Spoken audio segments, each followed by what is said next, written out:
J'adore le sport, j'aime l'aventure, la découverte d'un pays, le partage avec quelqu'un que j'apprécie, qui est du même club que moi. On a l'habitude de courir ensemble. Elle m'a proposé ce raid, donc l'idée a germé un peu dans ma tête. Je suis allée voir sur Internet, un peu voir ce que c'était exactement.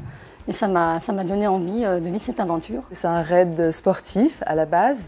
Et c'est un raid 100% féminin, donc ça m'avait intéressée, interpellée. Je m'attends à me dépasser aussi, à partager un moment fort, à vivre des émotions, découvrir un pays, vivre une aventure effectivement qu'entre filles. Je pense qu'il va y avoir une entraide. De belles rencontres, un beau paysage, comme ça se passe au Sri Lanka. Un peu de difficulté, je pense, dans les épreuves. On va tout mettre pour se dépasser et puis y arriver, il n'y a pas de souci. Là, c'est vraiment une course de partage où on attend la collègue, on part ensemble et on finit ensemble. Les épreuves, ça se passe le matin. Alors, on a du trail, course pure, on a du canoë, on a du run and back, découverte du pays, des coutumes et puis des gens. Du tir à l'arc, une journée chasse au trésor.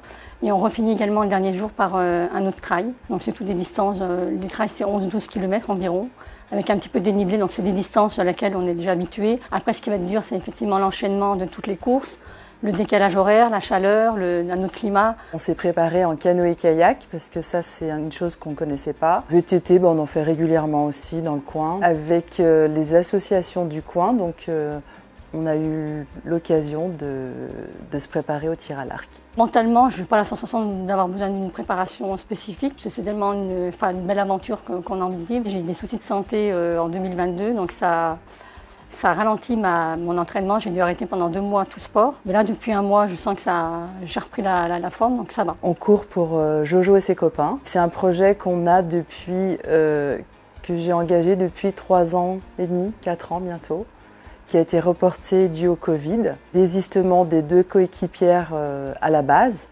Donc maintenant, c'est un projet qui se finalise. Donc c'est une association qui vient en aide aux enfants qui sont porteurs de handicap. Donc qui vient en aide aussi aux familles, donc soit matériellement, une association locale. Donc pour ça que c'est intéressant de soutenir cette association-là. On a fait une banderole qu'on va exposer régulièrement tout au long du raid.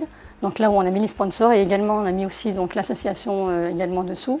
Et puis l'argent des sponsors qui avait été versé sur la cagnotte. Comme c'est une association qui est déjà là depuis un certain moment et que c'est Jackie Roux qui le porte, et je l'ai rencontré quelques fois dans des différents événements, donc je me suis dit pourquoi pas. J'ai fait des marathons, des trails, des choses comme ça, un peu pour le dépassement et puis la satisfaction de porter un dossard. J'ai fait 2 fois un triathlon, mais bon, c'était sur une journée, quoi. C'était des petits triathlons promotion, il y avait une vingtaine d'années. Donc j'ai adoré cet enchaînement justement multisport. Un autre raid multisport, mais pareil sur une journée où il y avait canoë, course d'orientation, il y avait descente en rappel. Enfin, j'avais fait ça, c'était des toutes petites distances aussi. Mais sur 6 jours, je n'ai jamais fait non plus. On part pour 10 jours et on s'envole donc le 19 mars. Et on rentre le 29 et c'est sur 6 jours consécutifs les épreuves.